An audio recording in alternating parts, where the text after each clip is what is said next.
Welcome back to Shenandoah Sasquatch. My name is Tyler Hall, the director of the series, and today's episode is going to be a little bit different than the other episodes that we've done in the past. This is a pretty personal episode, and I think it's going to be a unique way to explore this region's history and the history of the Shenandoah National Park. Recently, I met a man named Nathan Jenkins, who is a local to the Shenandoah Valley, and Nathan's family was actually almost displaced by the National Park Service during the founding of Shenandoah National Park. Their homestead and their family is almost a rarity here. Their homestead survived the displacement, and they actually border the park about 100 or so feet from the boundary of the park. That's where their homestead is to this day. So they barely escaped displacement from the national park, and they're one of those rare families that were able to do so.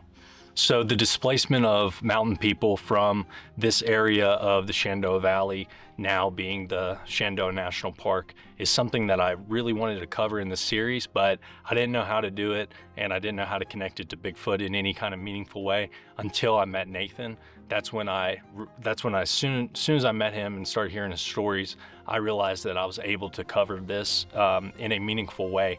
So I'm really looking forward to this episode, and I hope you enjoy Nathan's stories, experiences, and you get something out of it. He's not only a historian, but also a tradesman who works in woodcraft, stonemasonry, all those old school forgotten trades that not many people can do in the modern world. So he's a very interesting person, and I was very, very blessed to have met him and interviewed him, because it opened my eyes to some more important things that I would like to cover during this series outside of Bigfoot, but also trying to connect it to Bigfoot, because I know that's what you guys are here for. So just, stay till the end. You will definitely hear some Bigfoot stories, but like I mentioned, this episode is pretty personal to me, and here's why. The National Park Service has always been a part of my family, at least since I was young. My dad moved us from West Virginia. My mom and dad moved us from West Virginia to Virginia because he got a job at the Shenandoah National Park, where he was previously working for the Park Service at New River Gorge right after he got out of the Marine Corps. So we moved up here. Dad started working for Shenandoah National Park as a sign fabricator apprentice. Sign fabricators create all of those iconic national park signs that you see wherever you're at in the country. No matter Yellowstone, Yosemite, Shenandoah, you'll see those classic signs. So Dad was an apprentice to the sign fabricator. Years later, sign fabricator retired. Dad took his job, and Dad still works here at Shenandoah National Park to this day. When I was 15, I started working for the National Park Service under their Youth Conservation Corps program. And during that program, I got to spend a lot of time here in the woods, learning different trades, bouncing between different jobs. They would let us work at a certain job for about a week, and then we'd move on and learn another trade. So I got to do anything from restoring picnic tables to trail work to working in the archive section of the park. So I got to see a lot of old documents that during the founding of the national park, or of this specific national park. So like I said, 15 years old, started working here. That transition to after high school, I got a job working on the trail crew. I did that for about 3 seasons. While I was working on the trail crew, I got qualified as a wildland firefighter. So I was starting to fight wildfire here on the East Coast, here in the national park, and then eventually working my way out west and getting on a couple Western details. So after that, in 2019, I decided I wanted to go to Federal Law Enforcement Academy. So my sister and I, we went down to Franklin, North Carolina, and we graduated academy together after about 6 months, and we became commissioned federal law enforcement officers. So after I got commissioned, I worked at Martin Luther King Jr. National Historical Park and Chattahoochee River National Recreation Area right there in the Atlanta area. So that's where I got my feet wet in cop work, and I was able to take a job here at Shenandoah. So I did a few seasons here as a law enforcement ranger right here in my backyard. And so me saying this is pretty personal, it really is. Growing up in this park and working in this park, I always found it fascinating, the stories of the Appalachian mountain people here being displaced in the 1920s and 1930s during the founding of this park. So I really, really, really wanted to cover it when I knew I was going to do a Shenandoah Sasquatch. Like I said, I just didn't really know how I was going to do that until I met Nathan. So Nathan's family barely escaped displacement. They offered his great grandfather $700 to sell their land. And his grandfather was going to take it, but this was during the Great Depression, so the federal government did not want to spend, I guess, the $700 and seize the land. So they ended up pulling away from that deal. And Nathan's family property is just borders the park, and so it's one of those rare locations that didn't get taken over by the park. The Shenandoah National Park is about 350,000 acres. It's 105 miles of drive. So there's a large two-way highway system, that not really a highway, but just a two-way road that runs from Front Royal to Waynesboro. So about 104, 105 miles of drive, and then 350,000 surrounding acres is what they ended up taking here. I'm pretty conflicted on my views on the displacement. In one hand, I love that we have a national park here in my county and the surrounding counties where I'm from. That way we were able to preserve land for future generations to enjoy. But on another hand, the displacement, I think, was incredibly greedy by the federal government. The way they handled things in the 1920s and 30s weren't so good. If people didn't want to sell their land, most of the times they were forced to either give it up or forced to sell it. I've always been fascinated and troubled by the displacement stories of the founding of Shenandoah National Park. And Nathan's family story really hit home for me.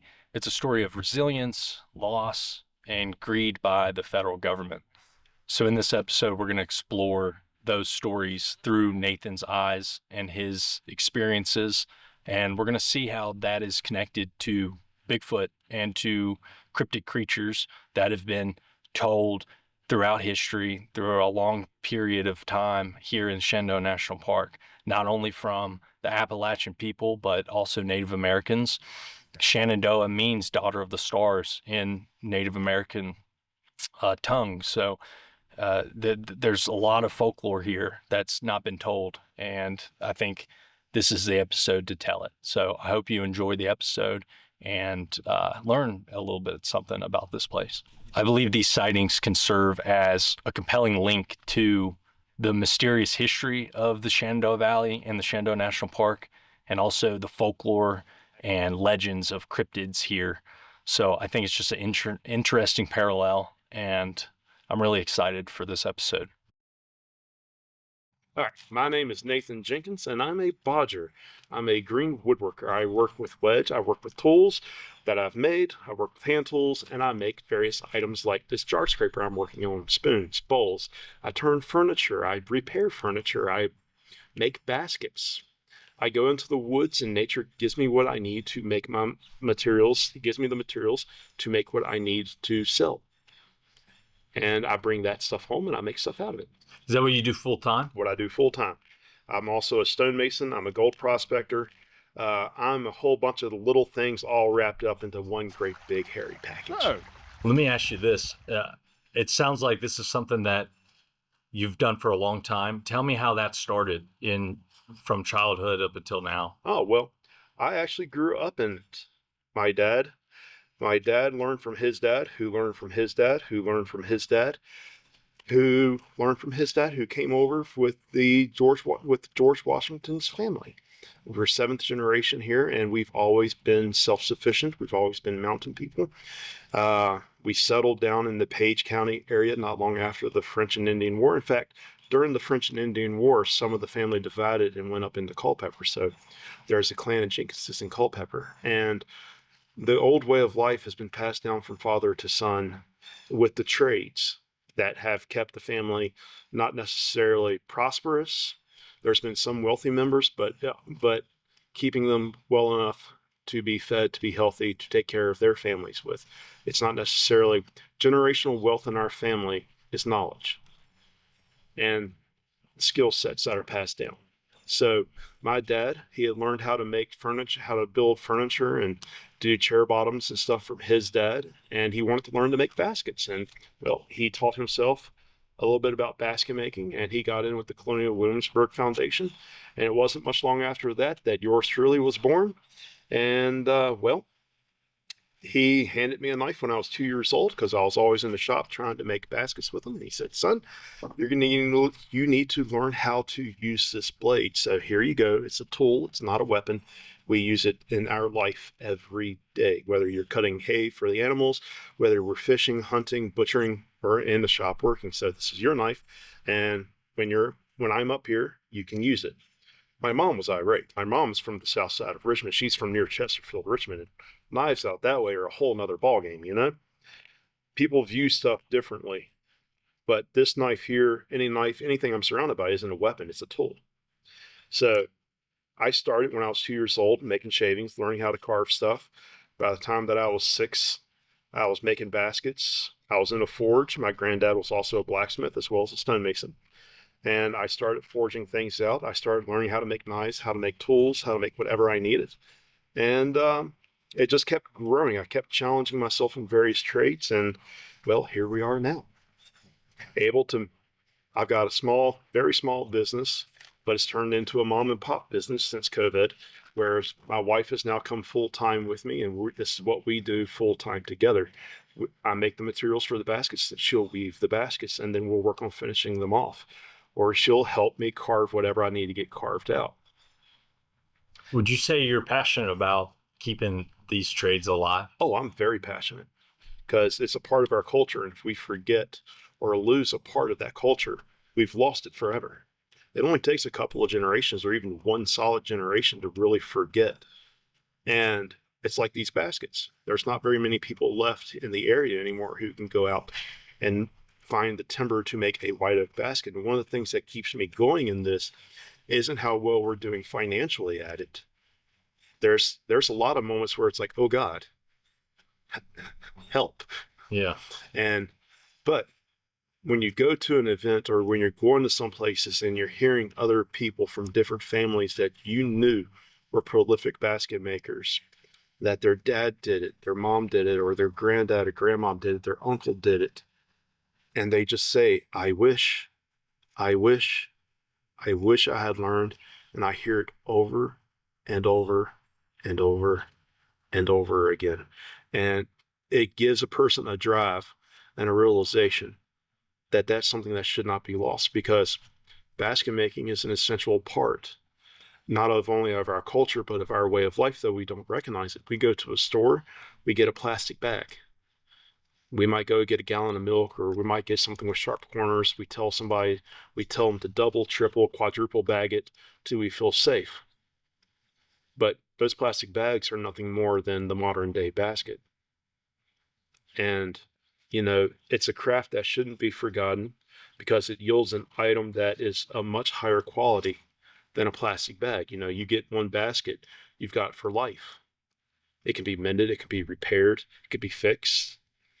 It's not like the plastic bags where you hear everyone talking about green this, green that, green. What can we do? Our ancestors had it in lock for being green. They were making stuff off the land. They were living fairly symbiotically with nature. They were taking what they needed. They were taking disease and dying timber, making baskets out of it that you could use. And we talk about going green and all this stuff today. Well, if you was to go back to baskets and have people making baskets again, you're helping your local environment. With the willow, we help take toxins and stuff out of the ground with the willow. Not many people know that. Willow is great for taking toxin. So the river out here is one of the rivers that has been hurt by the pharmaceutical companies back here in the 30s and 40s. A lot of mercury and stuff going through the river. Since we've moved here, I've been able to propagate the natural willow, so the natural willow will help suck up those toxins and clean it. So I'm working in tandem with the state to conserve the river and to clean the water up. Like a natural filter. Yep. Almost. Yep. So this here is the part of the job that almost everyone gets to see, but they don't get to see the impact that we have in our environment.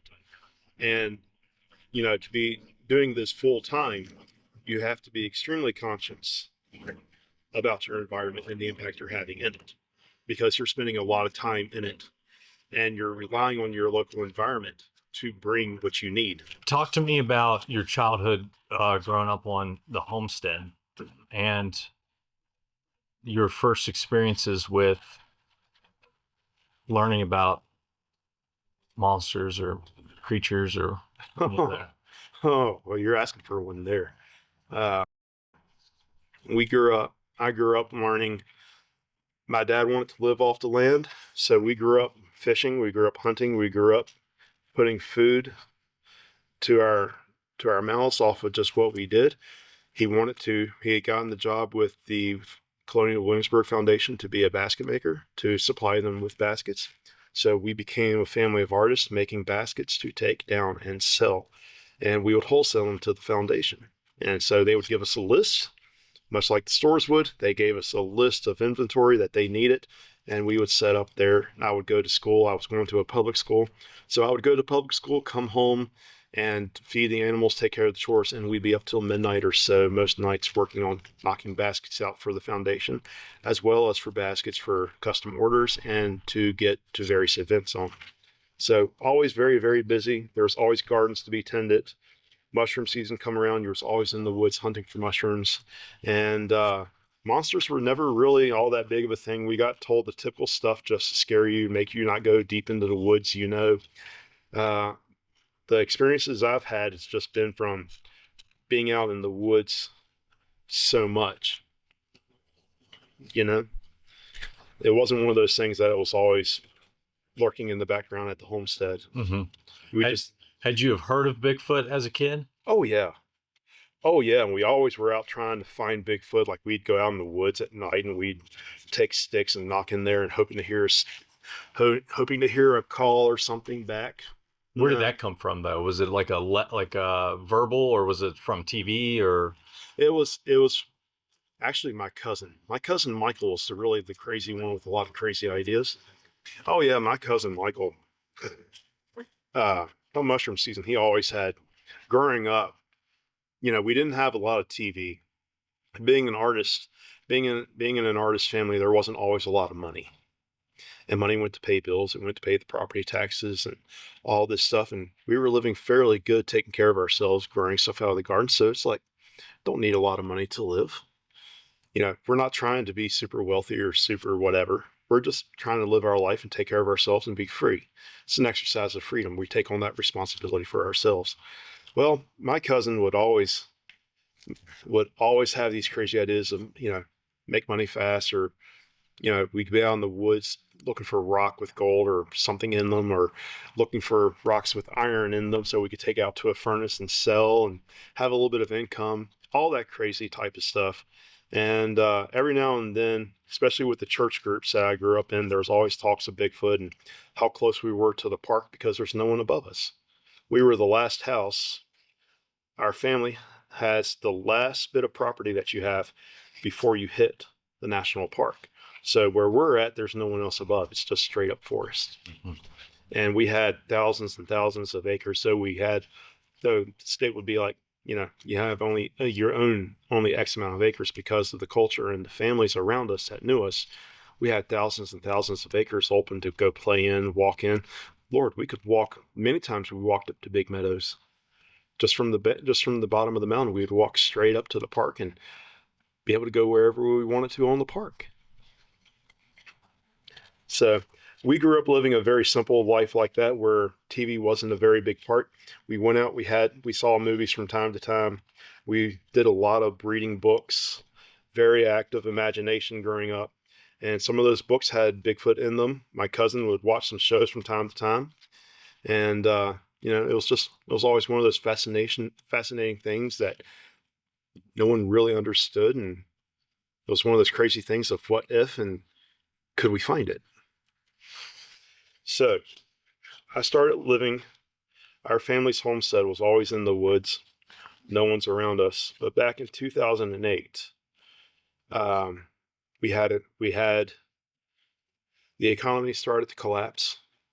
And I had gone through a traditional apprenticeship and my family now, I've told you that our family's passed stuff down, traits and whatnot, father to son. One of those traits that gets passed from father to son in our family is that of a stonemason.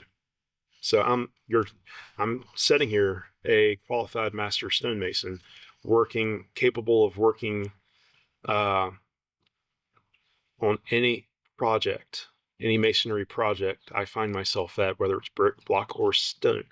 And before we left the area, I was blessed enough to be able to do what all of my family members have done. Every last one of them, we've all contracted and worked federal level jobs. And I got that where I left knowing that I had worked for the Shenandoah National Park. I had contracted it. I had went in, concluded the work, got paid, and was really, really happy with that. But back in 2008, one of my family members took a job that did not go very well, and he unfortunately underbid it to the point to where when the economy started to collapse, it just wasn't very good. And the place, our family had gotten involved in that, and the homestead was partially used as collateral, and there was no work to be had. A lot of the masons and whatnot that were up on that park, all of a sudden, the park people that were running the project were like, they can't do the work anymore. They're not, the culture of being a stonemason in the area has been lost. So we need to bring in our own people, and that's what happened, is that they brought their own people in, and they allowed a lot of us that weren't laborers. They actually fired a lot of us. I was one of the first ones. I got fired by my own dad. Wow. So you want something there. My own dad came up and he goes, son, I've got to let you go. You can't work with us anymore. Now, after working that government job with him, you would have thought a normal person, a modern person would have been like, oh, I'm going to go out to the social service, and like, you'll see my naivety. I'll go out to the social service office, or I'll fill out some paperwork or whatever, and I'll get my unemployment. I didn't think a thing about claiming for unemployment or anything like that. I went to the shop while everyone else packed up their tools and went to work to fight out the last bit of this job that they would eventually lose. I would sit there and watch everyone pack in the van, go down the road, and I was making baskets. I was carving spoons. The company that is now the Bodging Bigfoot, that we're fighting tooth and nail for, especially through COVID. COVID was a very tricky one for us, and thank God, 6 years later, we're finally starting to get out of that mess, and we're starting to actually be able to get order in the company as it is. But the Bodging Bigfoot was born. It was literally born out of the chaos of all of the economy collapsing and everything. And I fell back to all my family's roots. I fell back to, I need food. I don't have money for food. We look around. We think it's the end of we think on society that it's the end of the world if we can't go out to the store and get food, because that's what we're trained. We're trained where we don't think about what's around us. There's free food. We talk about world hunger, this, world hunger, that. What if we started living and learning what's around us more? And we're starting to see that movement with the homesteading movement and all the survival movements. Like, we see these natural disasters happen and people are wanting to learn more and more and more. But back in 2008, when I lost practically everything, I fell back on my roots. I started making my products, and I'm still making them to this day, as you see. And I started living off the land. I started delving into nature, what it would offer for food as well as medicine. And it just kept growing and growing and growing. That first winter after that job, everyone in the family nearly starved. We had some food set back. It was very military style, rationed out, bare minimum. And at the end of that winter, I was lethargic.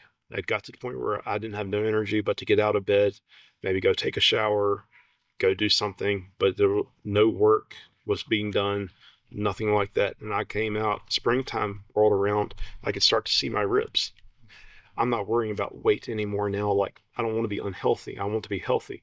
But I'm not really worrying about that little bit of extra, because I know that, if I get hungry enough, it'll be gone. And I started to see my ribs, and I walked outside, and I had the thought that practically what a lot of people in other situations that were fighters would probably have is I looked around the ground and was like, there's got to be something out here that nature has that's food. We've survived for thousands of years off of nature, living symbiotically with it. There's got to be food. So I started finding stuff like I started with the easy stuff, the dandelions, started finding the broadleaf plantain, and I started delving deeper and deeper and deeper and realized that there's a lot of food out there to be had. So I would sit there and I would pick up my mules off and I would go into the woods. I would hunt. I would fish. I started trapping for stuff. The local neighbors actually started fussing at me when I started going after the crawfish and bringing them out by the bucketfuls. And out of a little mountain stream, I developed a little trap that I like, and it caught everything in the ecosystem. Like there's one spot where one pool I would put it at, and we brought trout. We caught everything in the ecosystem. I swear to you, there were trout in there that big. There's a pond not too far above that stocks trout that big, and sometimes those trout escape, but there were trout there that big. And they were just sitting there looking at the trap, waiting. So I started spending a lot more time outdoors trying to get food as well as trying to make up inventory. And I started finding these weird little like oak kneecaps that would come out of the ground when I was mushroom hunting. So in the spring, I would always be coming out of the woods, not only with mushrooms, but oak kneecaps, and I would carve those into ladles and things like that and take out and sell. Very, very popular item that people loved. But nature gave me, I would go out and nature was like, here, have this. Oh, I can make this and this out of it. Thank you. It was kind of a very interesting experience where nature was like, you're in need. Come here, my child. So that's how a lot of this got started. And experiences started to happen not long after I realized that I had blended in with nature so thoroughly where I was out hunting once. I was out deer hunting. And as I was deer hunting, I was out there and I was having a coughing fit. And I did my best to cover it up. And I got done coughing and I just felt something like it was staring at me. And I'm like, what's staring at me? And by this point, I had known that when you're in the woods and you're wanting to assess things, you don't move your feet. You move everything else but your feet because your feet are connected to the ground, which is connected to the leaves, sticks, and everything else. And you don't want to make a situation worse by rustling around or breaking a stick on it accidentally, especially when your hair is sticking up a little bit and you haven't ascertained the threat, or the threat level. So I'm looking around. I'm not seeing anything. And I'll look around behind me. And why do you not? From here right to there, I don't see a thing. But then all of a sudden, I see this little round ring, white ring appear. And then the deer comes into focus. And that doe was, why are you speaking my language? Who are you? Are you friendly? You look friendly. I could literally, she came right up to me. I could literally just reach out better. I've had a lot of moments like that. And that was when I started having Bigfoot experiences. And that got interesting really, really fast. And it still keeps me on my toes. Walk me through your first experience. The first experience was one that I did not understand. So every now and then when I got ahead on paying bills and stuff, because again, I'm living off the land, I'm taking care of my family. At this point in time, my stepmom was starting to die of cirrhosis of the liver, non-alcoholic cirrhosis of the liver. So she had MRSA real bad in her shoulder. And by the time the doctors got it, there was nothing that they could do. And the only medication that they would give her was at the expense of her liver 3 years later. So all this mess is going on. I had managed to save up enough money through paying off the bills, paying off stuff. My dad's super busy taking care of her. I've stepped up as son. I'm like firstborn in the family. It's my duty. There was a few times where I had a little bit of extra money in all of this, and I would walk up to the park. I'd pack up baskets. I'd pack up my carving basket, and I would set up there and carve spoons, hoping to sell a few things. Never really worried. I always just took the day and enjoyed it. When I spend carving, and carving is just always fun. I've got a job where I've not only built it myself with the help of my local community and people that supported me in this, but I got a job that I enjoy. I got a job that I love. I go to sleep and I dream of this job. Like I'm eating, living, breathing this job. One of my friends joked that every time I sneezed, a spoon came out. So, so it was in this time that I went up there and I was walking up the road. There was a dragging path that my family used to use, and none of the park rangers know about it. And I know this because I've talked to them. And I've asked about going fishing and whatnot. And I took the topo maps out and I showed them the ridge. And I've noticed that the road isn't on any of the topo maps. So there's a road that very few people know about, and it's usually passed down orally by the family. And if you know about it, you know about it. If you don't, you don't. But it's a very quick way to get up to the park. My grandfather used it every day during the Great Depression to walk up to the national park when he was working as a stonemason up there, because he had to save 5 cents. So the truck that would come around and pick everyone, the bus that would come around and pick everyone up to go to work, there would be a 5-cent charge. And my granddad, to save that nickel, would walk up to Big Meadows and beat everyone up there every day. Wow. And this was the road that he used. And he told it to my dad. And my dad told it to me. And I found it. And my dad is one of those people that growing up, he would tell you treasure stories. Like when Gold Fever came on the Outdoor Channel, on those rare moments where the bills paid for television. Because remember, television in this lifestyle is a luxury. Mm-hmm. Think of all the things in a person's life that we're surrounded by that we think of necessities that are actually luxuries. Television is one of them. Television would come on. We would have enough money. Dad would do well enough at an event. We'd have enough money to watch television for a couple of months. And then the next 6 months, you wouldn't have it. And while you had it, you lived it up. You could definitely tell you became a couch potato during it, and chores weren't getting done, but you were watching your shows, Mm-hmm. And Gold Fever would come on, and that started on a whole other thing. And when we would watch Gold Fever, Dad would tell me the story of the lost Native American gold mine that was passed down in the family. And since then, I've been chasing that lost Native American gold mine down in the county, and I think I found it. I have cross-referenced a lot of stuff. That in and of itself has been a major, big adventure in my life. And oddly enough, one of the people that I was talking to about Bigfoot was also talking to me. We were also talking about the mine. He put on paperwork from the early Dutch in one of the community colleges in the area that state that they were getting gold out of the mountains. Mm. And he's seen it. And he's told me the names of it, and I haven't quite gotten into there to dig it up. But in the talking, he knew his stuff. So I didn't realize, but they were cutting trenches into the mountain. And there's one place in the county where you can go and you can sit and you can see trenches cut into the mountain. Wow. So I've got that. I've got it. They don't name a location. They just say on the Massanutten overlooking the valley is what all the legends say. And there's a Monacan lady that I've been told on the river that her family snuck back. She said the same thing. There's gold. There's so much gold in the area that if the person knew what it was, all the settlers could have shoed their horses with golden horseshoes. And another man over in Naked Run, he's corroborated stories that he has heard. So I've got a lot of mountain families, people that I grew up with, and other people that I have connected with over the years that have very similar stories. And as I was walking up the mountain, chasing these things down, I was on that dragging road, and no sooner had I hit the road itself and started to go up, there's brush up about 6, 7, 8 feet tall. It was so thick that you couldn't see through the other side. It's just packed. And the mountain's face went straight down, almost like a cliff. One wrong step and you go tumbling, and if you wake up, you're going to be hurting.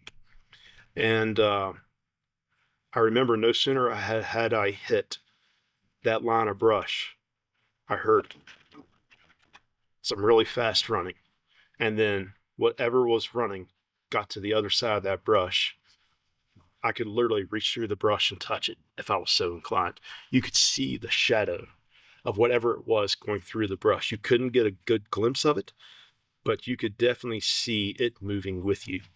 So I walked up a little bit and I was listening to it. And as I was listening to it, I got to, mountain at some point goes almost vertical. You almost feel like you need to have a rope attached to something to climb it. One step back is like 6 feet on a flat surface. So I'm walking up this place and I finally take a stop. I'm listening to whatever this is walking. I'm thinking it might be a mountain lion trying to track me down. There's things in nature that will keep tabs on you. And it's not anything to be freaked out about. It's something to be aware about to ascertain the danger or whatever you might be in. But again, rules of nature, don't freak out. It's like galactic. It's like the don't panic. Hitchhiker's Guide to the Galaxy. Don't panic. So I'm doing my best not to panic. And I start talking to it. And the first time I stop, it picked up a branch. It stopped with me. And I just hear this massive snap. So it had picked up a branch about that big and it just, and I was like, okay. And it freaked me out. It kind of goaded me into getting up to where I was wanting to go a little faster, you know? Mm-hmm. And I think that's what the point of it was that it was allowing me to traverse the area that I was going through, but that it wanted me to get there super fast. So it would goad me along. So that was the first time that he broke the branch. And I was like, okay, whatever it is, that's definitely not normal. I've not heard any animal snap a branch at you. But I gave it the better thought. I gave it the better deal of the thought and was thinking like, it could be a bear. I started to listen to it. And as I was listening to the animal, I realized that it was massive. It was upwards of 900 pounds. And it was just something that is the way that it was walking that was really off-putting because I could almost hear it still today where it was bipedal. It was walking on two legs. And by the time I got to the top, I was fully convinced that whatever it was bipedal, it was breaking branches that big around, and did not understand what it was. And one day I was working at our local antique mall over here in Verona, and one of the gentlemen who lived not too far from me, who actually feeds them, he feeds Bigfoot. He was looking at my business card. Now, again, the name of the business is Dodging Bigfoot. And I've had a lot of the people over the years, especially since this, they pick up my card, they look at it and go, do you believe in Bigfoot? And then I get to tell them some stories that I've got, like I'm telling you. That's being one of my first ones. I had this guy tell me all this stuff, and I noticed some of his stories start to sound very similar to my experiences. And I hadn't told him a single one of mine, but they were very eerily similar. And I didn't realize that he was living just not too far from me. And he was telling me of how he fully believes in Bigfoot, how he feeds Bigfoot. Like he has a picnic table out by the creek, and he puts stuff out there for Bigfoot, and Bigfoot leaves him treats. He leaves treats out there, and Bigfoot will leave him special rocks, special gifts, all of this stuff. And I got a really fast education. And then I came out and I told him about this experience that I had where I didn't know what was on the other side, but it was monstrous. It was bipedal. Never once thought of Bigfoot while I was having that experience. And even since then, he goes, "Yep, you've had a Bigfoot experience." And he was letting you go through the area, and he was helping you along the way. He wanted to get you up there fast. But now the real kicker of this was the Lewis Falls Trail. It's underneath Big Meadows. It starts at Big Meadows, and you walk down to the head of Lewis Falls, where the Hawksbill Creek begins. So the Hawksbill Creek that runs through Luray, through Stanley, Luray, and on into Front Royal where it hits the Shenandoah River. Well, that begins up at the top. That begins at the top at Lewis Falls. Mm-hmm. And it just opens up and becomes a small river at the farther it goes. And that's where we were at. And he was telling me how he had been feeding them and all this stuff, and I was blown away by it all. And we were talking more and more about it, and the shocking thing about it was there at the end, where at the falls, at the trail, where the brush ended. And within 50 feet of the brush ending, it was intelligent enough to know where the brush ended ahead of time, where it should stop following me so it wouldn't be seen. Like, really, really intelligent on that. Like, it blew me away. When it finally stopped snapping sticks at me, you heard it just melt away very slowly, just melting away. And all of a sudden, there was nothing. There was no weird feeling. There was no noises. There was no snapping of the branches. And I had been living with this for like going up the hill for like the last hour or so of climbing this steep hill. And it's silent. And then you hear talking and there's people. And you're like, whoa, how did he know? Unless he had already been there enough where he knew exactly people's patterns and where he needed to be in at. And that was pretty much the first experience. Wow. And then it just opened up the rabbit hole for so much more. Do you want to talk about your first sighting? First sighting was down in Buckingham. So, like I mentioned, I'm also a gold prospector. You can't say minor, because if you say minor, people think you're digging up the earth with big machines. So I am a very primitive, small scale prospector, almost small scale miner at this point, because when I go for gold anymore, I know where it's at and I'm going to dig it up as much as I can. But I do so with a shovel and I reclaim the area that I'm in. I'm always trying to work, like with my craft, I'm always trying to have a positive impact on my environment. And believe it or not, you can have a positive impact while gold prospecting and gold mining on your environment. You're removing toxins out of the soil. You're opening up the soil in the creek beds. You're turning the soil over, and you're allowing fish to be able to get into food that they never had. You're taking a lot of toxic stuff out with you. Now, the people that go out and they dig it and they leave it like that, that's not helping nature at all. And there's people out there that will take advantage of it, that all they want is the gold. But a lot of us small scale prospectors, we want to leave the place a better environment than when we came. So we're always very conscious about taking lead out, taking trash and stuff out. Mm-hmm. And we don't want anybody from the state to come in and go, oh, y'all are being irresponsible. You can't come here no more, because if we can't go there no more, how are we going to get gold, So that experience, I joined up with the Central Virginia gold prospectors down in Buckingham and Dillon area in Central Virginia, a little farther down in Central Virginia. And I found this spot, and I always seem to like the spots where Bigfoot likes. That's like one of the other things about my nickname, that I tend to like areas where you don't see anybody for weeks, months, days. You can be in the spot. Some of my spots I go to, you can be there a week and not see anybody at all. And if you see somebody, it might be for 5 minutes, and they get fed up and they go away. So it's these areas that I've always enjoyed hanging out in. And my first experience down there, I found this spot, and I've ascertained that the gold I'm getting from the area is roughly about 1.5 tons or 2 tons per 2 grams, no, 2 ounces, 1.5 to 2 ounces per ton of material. That's pretty good, especially for in Virginia. That's about, if you can get 1 ounce, 1.5 ounces per ton of material in the state of Virginia, in some places, that's fairly average. So if you're getting that, you're doing good. You're doing what other mines are hoping to find, So I found this spot, and I was working in one day, and I just felt off. I had driven my truck down in there, and I just felt off. Not like a sick off, but just something wasn't quite right in my environment. It's just one of those weird things. It just wasn't right. Well, I started hearing something come up and over the ridge, and it just started pacing back and forth on the ridge as I was doing this. And that was it for a little bit. And I just kept working. I was like, it might be a deer, it might be a bear, it might be something that's just freaking out over me being where I'm at. And I'm in its way, and it wants to go around me, and it's just trying to figure it out. But it kept doing it. And then about an hour being there,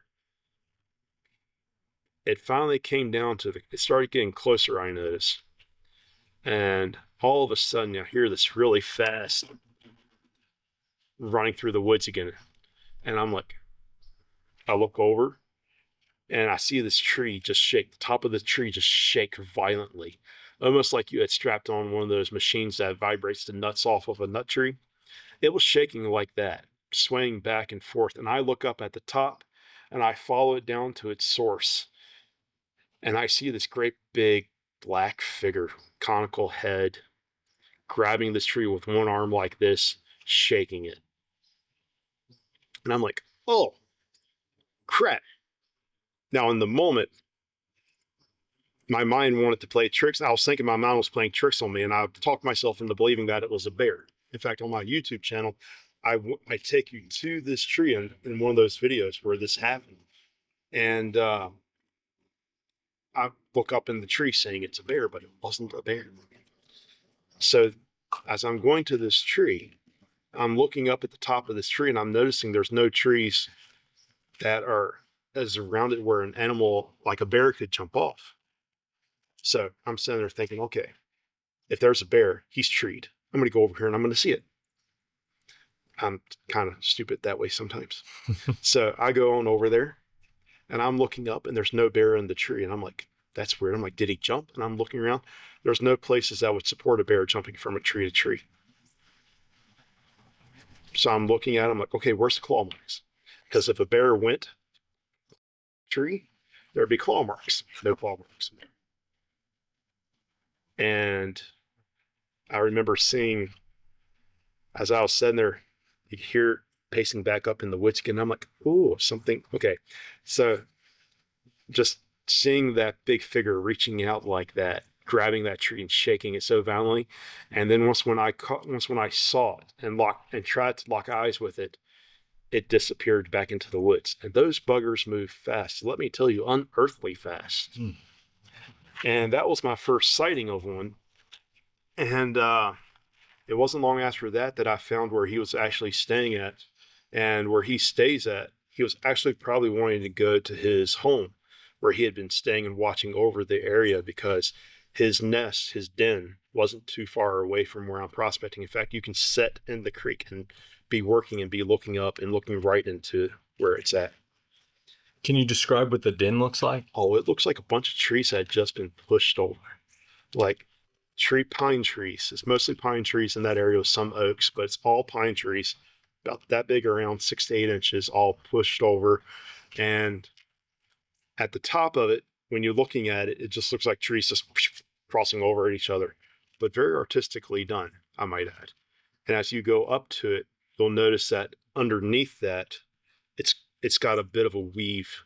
There's stuff that smaller trees that have been woven into it, bent over while they're in the ground, woven into it. It's nestled under a great big oak tree and there's a few other big trees around it where it's all nestled into it. And you would think, okay, this is weird, but as you go down the area, there's a number of places where there's a lot of fallen trees, but they're not all fallen like that. And that's the only place there that I've noticed throughout my explorations of that area where a place like that is, where they're like that together. And I'm like, ooh, it's interesting. Mm-hmm. Was there like a lot of rhododendron or greenbrier in that area too, or is it more like open forest? It's not a lot of rhododendron. There's some greenbriers around there, but that place in the forest is where no one really ever goes to. So I wouldn't call it an open forest. The trees are a little bit more tightly packed. Mm-hmm. But again, no one's in there until like hunting season. Right. And then they're only there for a few months and then they're out. So, Yeah.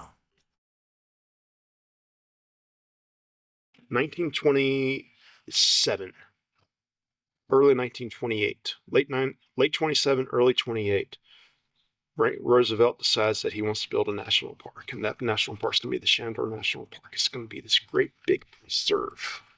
Be able to come up, inspect. Cars are starting to come out. Everyone's able to have cars now. A car in every garage, chicken in every pot. Skyline Drive. Skyline Drive, Big Meadows. People start to explore in their vehicles, get on the road and go. We start to see commerce. We start to see tourism. We start to see people spending money on, we started to see the beginning of our society now. And they had come up to my great-grandfather when he had built the homestead not long after that. And he built it and finished it in 1901. He started in 1899 and it was completed in 1901, I think. Yeah, I think that's what the records state. But it took him a few years. He got it up and going. And then, like I said, it was in the winter. So all he was concerned about was getting a place just to put the family, have a place to cook, have a place to stay warm, survive. They survived that year. He kept building onto it. And then now it's been added onto. And when he finally got to that point, it was 1928. The government had come up and they had come up and told him, like, hey, we're looking at putting a park through here. Your place is right here on it. And we would like to offer you $700. Now, this is from orally in the family history, being passed down from him directly, from him to granddad, to dad, to me. No paperwork, no government saying this, that, nobody saying this and that, right. Directly. There's a lot of those stories too. Mm-hmm. So the government had promised him $700 on word that they were going to come in and build a park. And he was like, oh, okay. So $700 in the 1920s was a lot of money. Mm-hmm. Way more money than we thinking of today. He was offered this obscene amount of money. And he was living pretty much from season to season as a farmer. Granddad only came out of the woods once every 6 months, if that. Once a year minimum.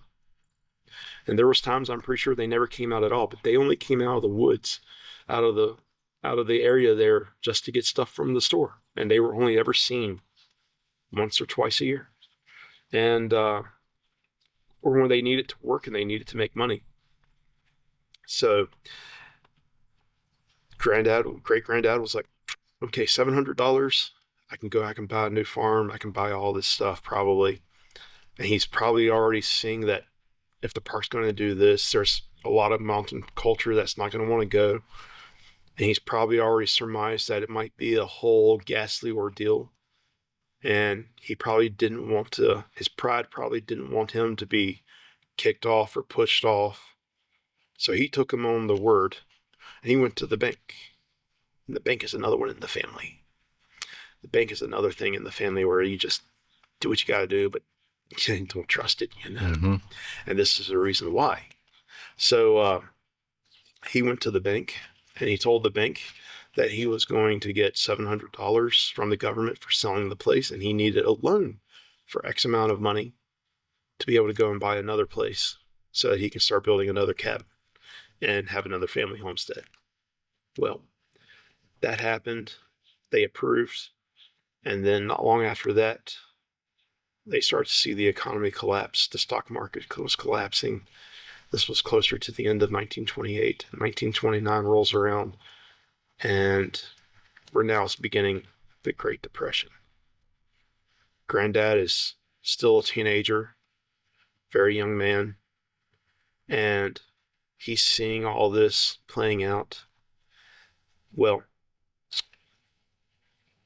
my great-grandfather the government ended up looking at all this as they had to refigure the costs as the economy was collapsing, and they decided that they didn't need as much land as they thought they did. And they pulled off. They pulled off about a mile off of the family's home place. And there was a lot of families where this had probably happened. Ours is one of them. So they pulled off of our family's home place, and nothing was ever said again. And my great-grandfather was there in the middle of the Depression, through the Depression, with $700 in debt to the bank. He might have sold the place and paid it off. I'm not finding a lot of financial records. I'm not seeing a lot of debt being passed on to my granddad. So something somewhere's had to happen. But now my granddad was a hell of a worker. And he inherited the place His dad passed in 1931. That's what the tombstone, I believe, says.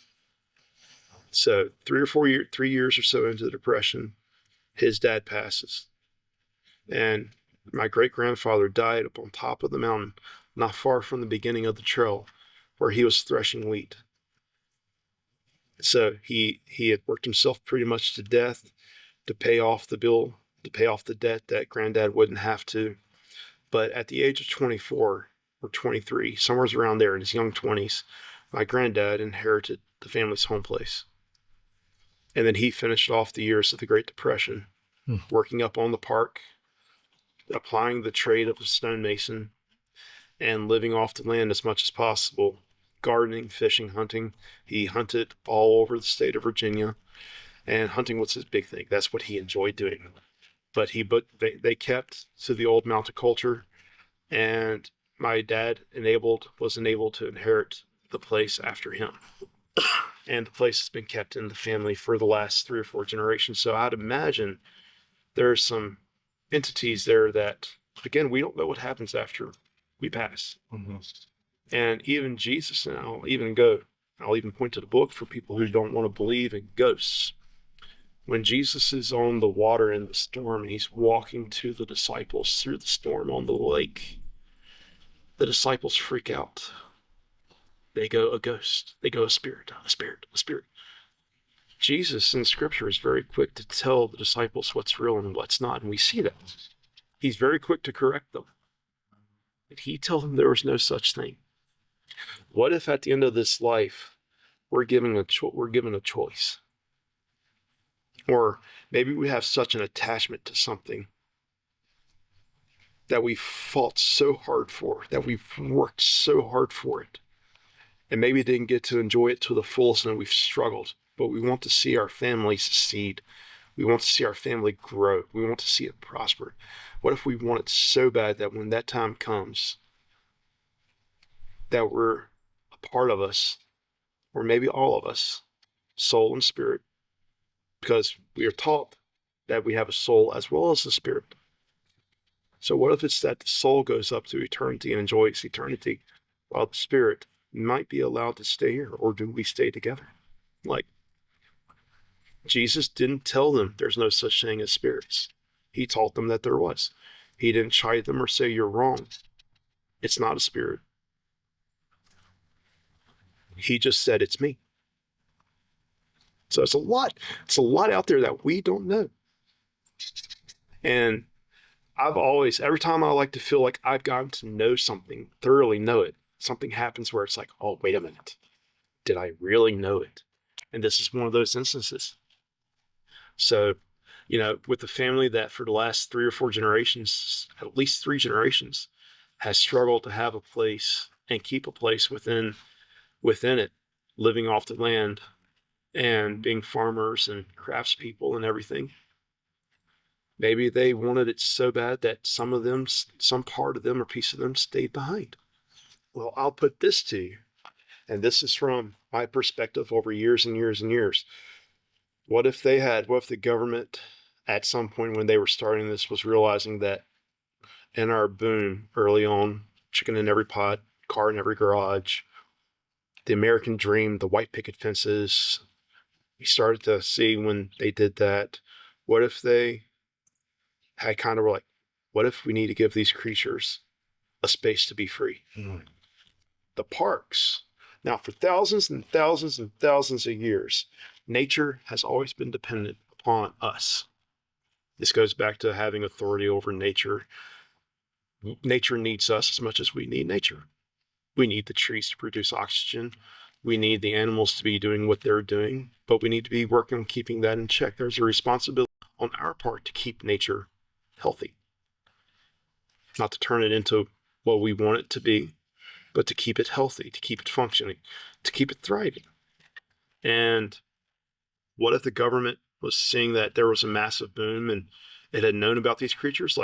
And the people that came over here and settled, our founding fathers that settled, they delved into so much stuff. They delved into the snake mounds, into the earth mounds. They explored.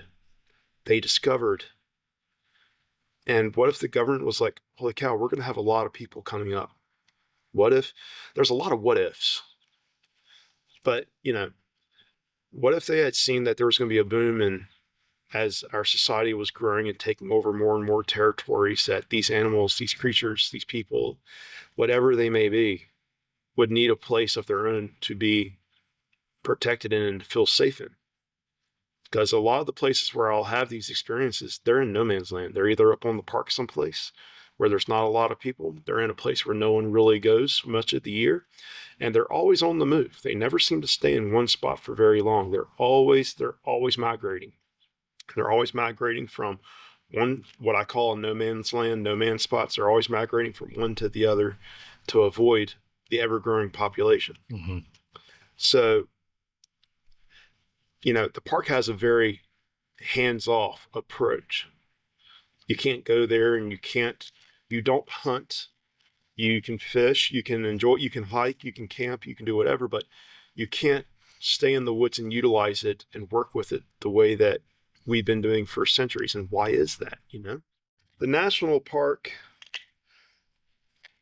they've done the coming about of the national park was not definitely as kosher as it probably could have been. Especially from our family. Now, like, we could have been one of the families, like over in Page, Where they sent them all to Ida. Oh, one of the homesteads, one of the last. There's one of the government-built houses still in existence over in Ida, made for the people that they pushed off the park. Now, and I've been in it. I've actually done work on it multiple times as a mason, and it's really you can definitely tell that it's government built. Like, he's like, I'm actually shocked it's lasted this. But it's been passed down in their family. But there's been, the cultures in and of itself over in the mountains. The government had to enforce or bring about a way to, quite blankly, make us a little bit more dependent upon it. Mm-hmm. And the mountain people all had their own culture. They had their own laws. They had their own customs and rules. Every little place, every little community when you went to had its own governing system.